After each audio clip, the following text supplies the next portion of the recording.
rekan-rekan media usaha Polda Sumsel yang berbahagia. Pada siang hari ini kembali akan kita sampaikan informasi kepada rekan-rekan media terkait dengan perkembangan kasus yang melibatkan oknum dari Polda Sumsel dan Probolinggo. Rekan-rekan sekalian, sesuai janji kami kemarin, update perkembangan akan kami sampaikan. Dan siang ini kita informasikan bahwa atas nama FN, personel dari Polres Probolinggo tadi pagi jam 9 telah menyerahkan diri ke kita dan saat ini sedang dalam pemeriksaan intensif oleh tim dari Propam. Kemudian ada beberapa hal yang akan disampaikan Pak Dirkrimum pada siang hari ini untuk kemudian menjadi perhatian kita semua dan ada pemberitaan yang baik kepada masyarakat kita. Untuk tidak memperpanjang waktu, kami persilakan Pak Dirkrimum untuk menyampaikan hal ini. Terima kasih. Assalamualaikum warahmatullahi wabarakatuh. Assalamualaikum warahmatullahi wabarakatuh. Waalaikumsalam. Selamat pagi Pak Kabid Humas, Pak Kabid Propam, rekan-rekan Satgas. Hari ini kita update progres dari penanganan laporan polisi terkait dengan penganiayaan antara Aibtu FN terhadap debt collector Saudara Robert dan Saudara Dedi. Seperti disampaikan oleh Bapak Kabid Humas bahwa tadi jam 9 untuk Aibtu FN telah menyerahkan diri ke Polda Sumsel, ya, dengan dikawal dari personil Intel dan Reskrim Polres Probolinggo. Ini merupakan perkembangan yang cukup baik, yang mana dari bersangkutan nanti kita akan memperoleh informasi-informasi terkait dengan kejadian yang terjadi pada hari Sabtu siang hari di PS. Nah, untuk diketahui bahwa saat ini yang bersangkutan sedang dilakukan pemeriksaan oleh Propam, ya, karena yang bersangkutan adalah anggota Polri, maka pemeriksaannya sedang dilakukan oleh Bid Propam. Setelah itu Aibtu FN personil Satsamapta Polres Lubuk Linggau yang terlibat insiden dengan petugas debt collector masih menjalani pemeriksaan intensif di Bid Propam Polda Sumsel. Senin 25 Maret 2024 Kabid Propam Polda Sumsel Kombes Pol Agus Halimudin SIK membenarkan terkait pemeriksaan yang tengah dijalani oleh Aibtu FN. Personil ini terindikasi melanggar kode etik terkait dengan pelanggaran kelembagaan dan etika kemasyarakatan, serta etika kepribadian, ucap Agus. Namun terkait sanksi apa yang bisa dikenakan terhadap Aibtu FN atas tindakannya tersebut bergantung pada hasil pemeriksaan yang tengah dijalaninya. Untuk itu nanti di proses pengadilan profesi kode etik yang memutuskan, tugas kami dari Propam memeriksa dan menuntut sekuat-kuatnya sesuai dengan bukti dan alat bukti kami temukan, cetus Agus. Sejumlah barang bukti juga pihaknya terima dari Aibtu FN diantaranya pakaian yang kenakan saat kejadian dan senjata tajam jenis sangkur yang digunakan saat melakukan penyerangan. Meski demikian, pemeriksaan terhadap Aibtu FN terus berjalan secara intensif.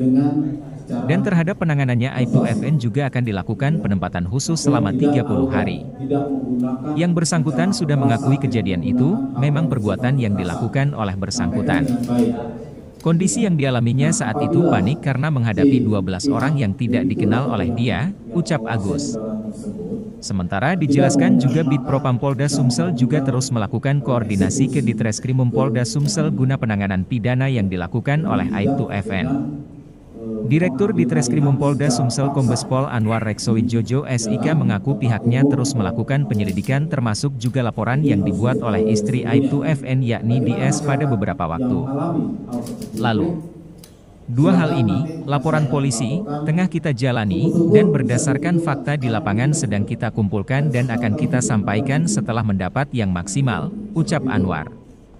Terkait itu, Direktur Ditreskrimum Polda Sumsel juga tidak membenarkan perusahaan finance yang masih menggunakan pihak ketiga, debt collector (RED), dalam memproses permasalahan penjaminan.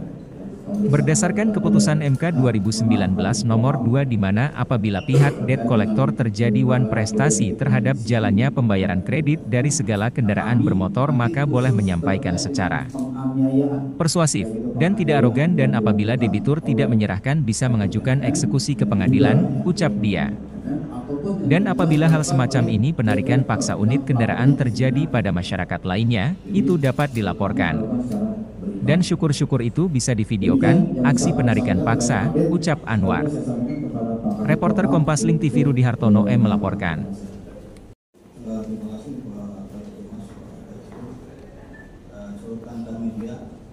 Untuk kami dari Propam, berdasarkan kewenangan dan tanggung jawab kami adalah memeriksa terkait dengan pelanggaran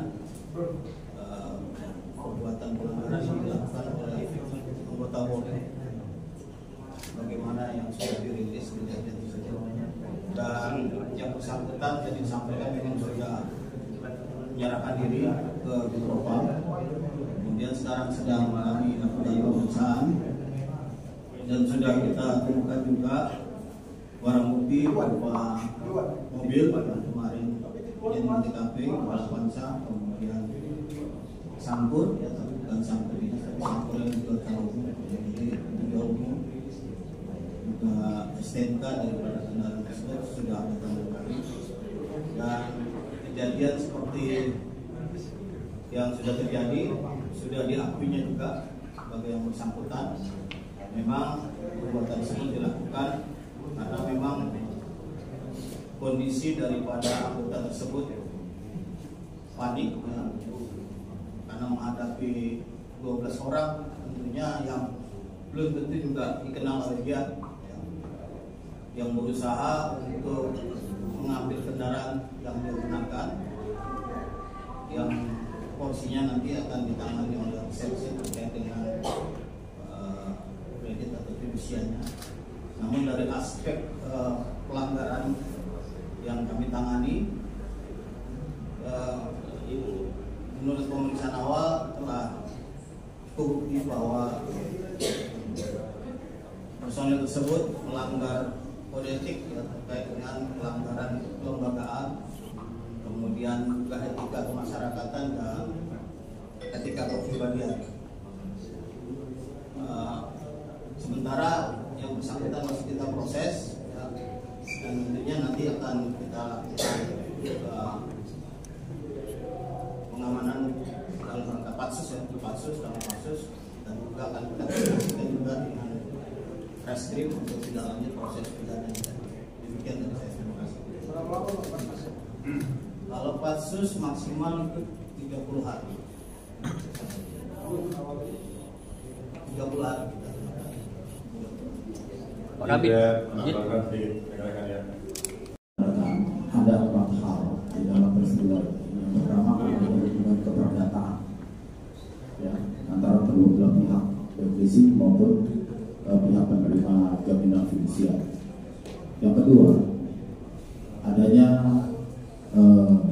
upaya pengambil alihan barang jaminan fidusiar secara dengan tindakan kekerasan. Yang ketiga, terkait dengan perkara adanya pengancaman. Yang keempat, adanya perkara perlawanan dari penerima penjamin fidusiar terhadap debt collector. Nah, ini 4 perkara ini yang jadi inti poin dari kasus tersebut yang saat ini sedang juga kita tangani. Ya. Kami minta doanya semoga perkara ini penanganannya bisa lancar, terungkap semua, dan juga hal-hal penyimpangan atau kegiatan ilegal yang dilakukan oleh pihak lain itu juga bisa terhenti ya. Karena banyak masyarakat juga yang merasa dizolimi, merasa dirugikan karena aturan-aturan sudah mengatur sedemikian rupa sehingga tidak ada hal-hal yang bisa memberikan masyarakat. Mungkin itu saja. Jadi untuk pemeriksaan yang para pelaku debt collector itu kan menunggu 2 yang masih di rumah sakit ini, gimana yang selanjutnya pemeriksaan? Kan 12 orang, yang di nama 2. Untuk yang lainnya kita lakukan pemeriksaan juga sama, tapi kita juga menunggu pemeriksaan dari Propam, Dinamik Propam ini. Ini nanti kita selaraskan. Yang pasti yang ada di sana, anggota kami lagi bekerja di lapangan ya, untuk mengambil alat bukti yang ada di TKP untuk membuat jelas suatu peristiwa pidana. Ya. Hadir mengenai barang bukti tadi kan sudah memberikan pakaian dan juga sampur. Untuk pistolnya belum ada. Itu gimana Pak? Informasi pistolnya menurut pengakuan Aibtu FN dibuang di Sungai Lais. Gimana? Di musim 6 ya? Ya, di musim 2. Karena itu diduga airsoft gun itu untuk senjata tajamnya sudah diserahkan, termasuk juga kalau mobil sudah diamankan ya, itu sebagai barang bukti kita juga. Itu platnya palsu Pak? Untuk platnya ya tidak sesuai dengan mobilnya. Untuk platnya kan kami menelusuri kepada pengendayaan. Nanti kami juga akan menelusuri terkait dengan proses fidusianya. Maksudnya prosesnya saja. Kalau terkait dengan pasal-pasal yang di dalam undang-undang fidusia itu bukan kewenangan dari KPU. Kalau memang di situ ada pasal bahwa mobil tersebut sudah dipindah tangankan, dijual tanpa izin dari pihak leasing, itu ada pasal 36. Itu kewenangannya di Reskrim. Kami nanti kepada fokus pada penanganan aku, tapi kami motif itu akan kami telusuri juga.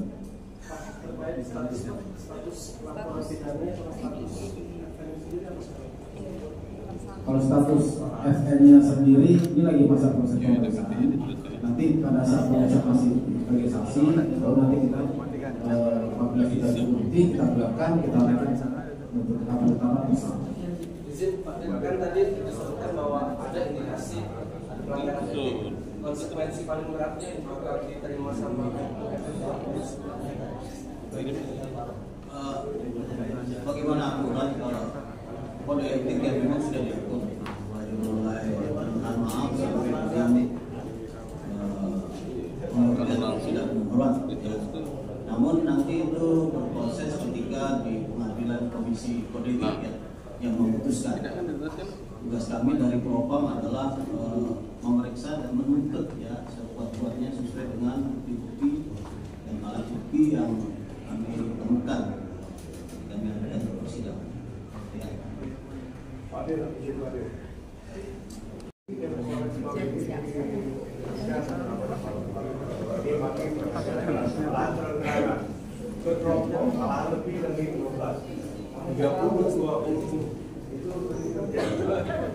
Nah, apakah di dari kolektor ini adakah oknum sehingga mereka ini membuat makin berani?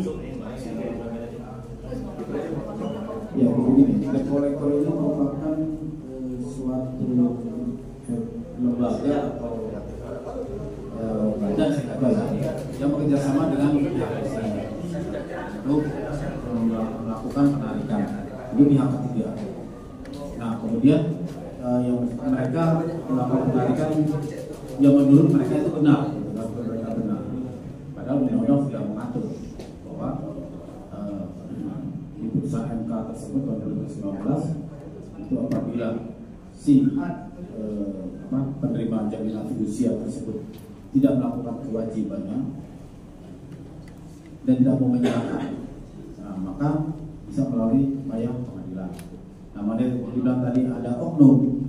Nah, kami belum menemukan bahwa ada oknum di balik mereka. Ya. Karena beberapa kali juga saya tidak menyetujui adanya atau tidak saya melarang anggota, sebenarnya kami, anggota kami untuk membantu mereka melakukan penarikan. Tidak boleh, anggota Polri tidak boleh membantu mereka untuk melakukan penarikan, gitu ya. Nah, tugas kita adalah jangan sampai terjadinya keributan Itu kerja polisi, itu mereka akan operasi polisi. Kemudian mereka berani melakukan itu. Kalau saya belum menemukan ada anggota yang ada di belakangnya. Walaupun ada anggota, laporkan di propam. Ya, masyarakat silakan laporkan di propam siapa anggotanya, kalau perlu fotokan, kalau memang ada di belakangnya atau ikut di dalam ya, informasi. Tapi informasinya yang harus akurat. Jangan anggota ada membekini, anggota ada, siapa anggotanya? Pelongo nanti kayak yang TV. Siapa yang memilihkan hasil pemilu itu kan? Bingung siapa? KPP siapa? Nggak tahu. Nah, masih seperti itu. Jangan hanya menuduh anggota dari belakang. Itu asumsi jadi. Tapi harus dengan alat bukti kita. Karena anggota melanggar, kita tindak. Oke, cukup ya. Oke, terima kasih ya. Terima kasih ya. Assalamualaikum warahmatullahi wabarakatuh. Menyangkut terkait dengan sudah berapa kali terjadi mengambil alihan secara paksa terhadap barang atau objek yang terkait dengan menunggak dan lain sebagainya. Ini cukup merasakan masyarakat, ya. Cukup merasakan masyarakat karena tidak ada kepastian. Mobil diambil paksa, dirampas, kemudian barang-barang yang ada di mobil itu mungkin tidak terkait dengan yang ada dalam perjanjian jual beli misalnya. Dan itu tidak ada jaminan kapan akan bisa kembali.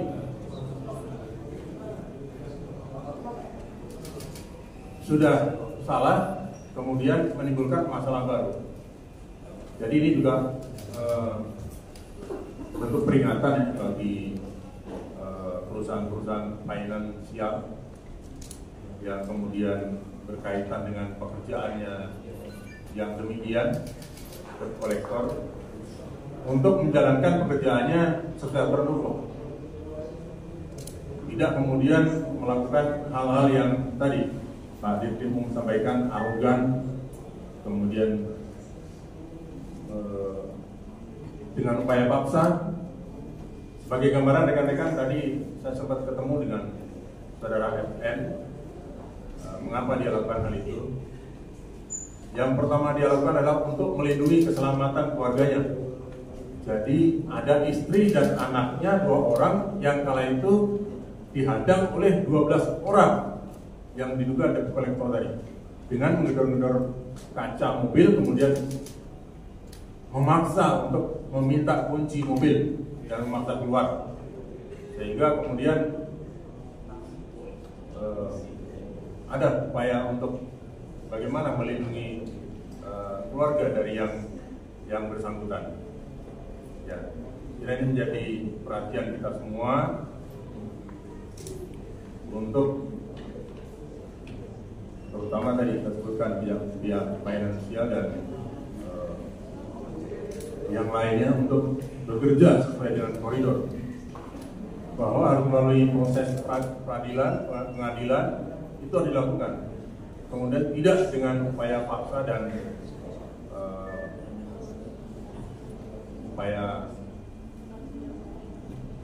yang melawan hukum. Kiranya demikian tambahan dari kami. Terima kasih.